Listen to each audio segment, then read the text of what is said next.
Welcome to Audiobook 365 Stories. I was only 37 when my Uncle Philip passed away. A week before he died, he sent for me. I had never met him before. He didn't like my mother, but I didn't know why. Long ago, she told me not to expect anything from her brother. He was good at inventing things and had made a lot of money by improving turbine wheels. He lived alone, cooked his own food, and loved collecting precious stones, especially rubies and pearls. He had a strong obsession with these gems as he got richer. Whenever he bought a new gem, he kept it in his pocket for a month and sometimes took it out to admire it. Then he added it to his collection in a safe at the trust company. When he sent for me, I was working as a clerk and didn't have much money. Remembering what my mother had said, I didn't expect anything from him, but I decided to go see him anyway. When I sat beside his bed, he started talking with a strange grin on his face. "You probably think I'm strange. Let me explain," he said. What he told me was indeed odd. I've been living on money I saved up. In other words, I spent half my life saving so I could be as unusual as I wanted in the second half. Now I regret how I treated you all, and I want to be remembered by at least one of my family. You probably think I'm poor and only have my savings. You'll be pleasantly surprised. I've never sold my precious stones. They will be yours. You're my only heir. I'll die happy knowing I've made one person happy. You've always expected something from me, and I want you to keep expecting. My jewels are in a safe. There's nothing else left." When I thanked him, he grinned broadly and said, "You'll have to pay for my funeral." I have to admit, I never looked forward to spending money as much as I did to bury him. As I was leaving, he added, "The rubies are valuable. They're in a safe at the trust company. Before you open the box, make sure to read the letter on top of it. And don't shake the box," which I found strange. "Don't come back. It won't make things go faster." He died a week later and was buried nicely. The next day, they found his will, making me his heir. I opened his safe and found only a heavy iron box he had made himself. It was about 10 inches long, 8 inches wide, and 10 inches high. On top of it was a letter for me. It said, "Dear Tom, this box has many very nice pigeon blood rubies and some diamonds, including a beautiful blue one. There are hundreds of pearls too, including the famous green pearl and a necklace of blue pearls that any woman would love. I want you to keep hoping and always remember your dear uncle." I thought about Susan. I would have given these stones to a charity, but I dislike poor people as much as I dislike your mother's son. Actually, more. The box has a special mechanism. When you unlock it, it will definitely explode with my strong dynamite. Well, actually, there's only 9.5 ounces. If you doubt me and open it, you'll be blown to pieces. If you believe me, you'll keep hoping for something you'll never get. Please be very careful with the box. Don't forget your affectionate uncle." I stood shocked, holding the key. Was it true? Or was it a lie?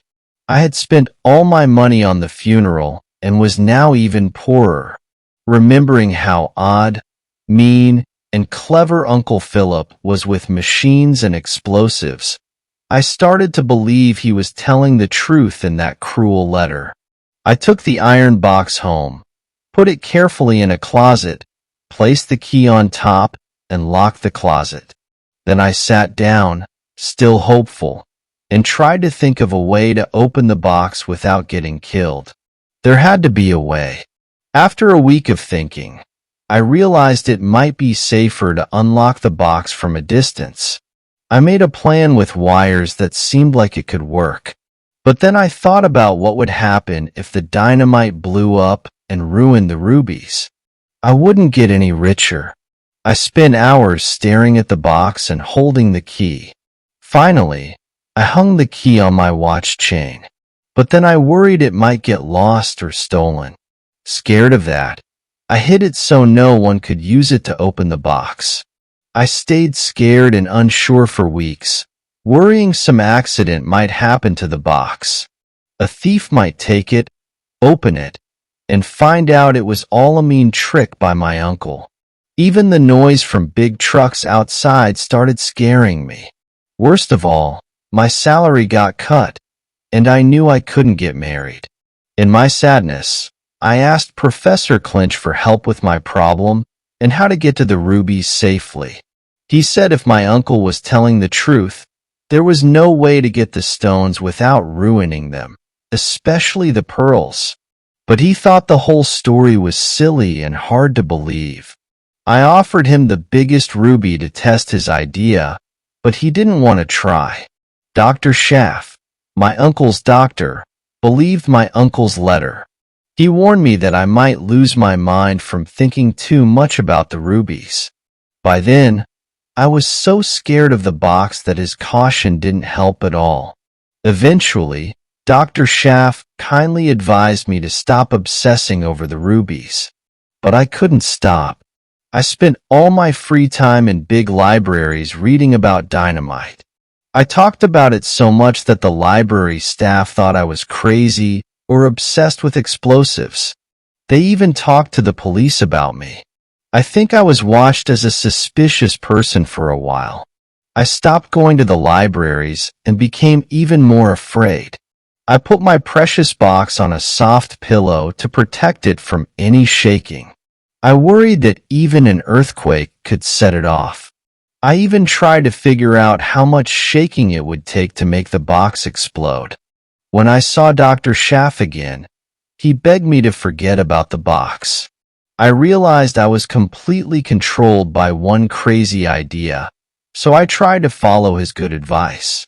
Unfortunately, I soon found a list of the stones and their values hidden in my uncle's Bible. It was from 2 years before he died. The stones were famous and worth a lot of money, which surprised me. Some rubies were described in detail. One was called the Sunset Ruby, once owned by Empress Queen Maria Theresa. Another was the Blood Ruby, not named for its color, but because it was connected to murders. Reading about them made me feel like death was hanging over me again. The pearls were carefully described too, as a very special collection. My uncle had written detailed stories about 2 of them, almost like biographies. One black pearl was called She in an old document, which seemed strange to me. It was frustrating. Here I had wealth beyond what anyone could dream of, but it came with the constant fear of sudden death. I'm not smart or good at solving problems. I only know how to keep financial records. So, my ideas about how to solve this puzzle are probably silly and not very smart. Once, I thought about finding someone brave enough to open the box for me. But I couldn't ask anyone else to risk something I feared myself. I thought maybe I could drop the box from a high place. If it didn't explode, then I could safely unlock it. But if it did explode, I'd lose my rubies. They were supposed to be mine, but I felt both rich and poor at the same time. I became thin and sad, so miserable that, as a good Catholic, I finally talked to my priest about it. He thought my uncle's letter was just a cruel joke, but he wasn't eager to face danger just to open the box. He advised me to stop thinking about it, but I couldn't. I dreamed about it. It was impossible not to think about it, no matter how hard I tried. My own thoughts, science, and religion couldn't help me. 2 years passed, and now I'm one of the richest men in the city. But I barely have enough money to live on. Susan said I was going crazy like Uncle Philip and broke off our engagement. In my desperation, I placed an advertisement in the Journal of Science and received many absurd ideas in response. Eventually, everyone knew about the box because I talked about it too much. When I tried to keep it safe in a bank, they asked me to take it away. I was always afraid of burglars, and my landlady asked me to leave because no one wanted to stay in a house with that box. Now I'm advised to publish my story and wait for advice from clever Americans. I moved to the suburbs and hid the box. I changed my name and job to avoid curious reporters. When government officials heard about my inheritance, they wanted to collect taxes on my uncle's estate. I was happy to help them. I told the tax collector my story and showed him Uncle Philip's letter. Then I gave him the key and asked for time to get far away. He said he would think about it and come back later. That's all I have to say. I wrote a will and left my rubies and pearls to the Society for the Prevention of Human Vivisection. If anyone thinks this story is a joke or made up, they should imagine the situation. A strong box full of wealth, said to also hold dynamite, ready to explode when someone tries to open it. What would any sensible person do? What advice would they give?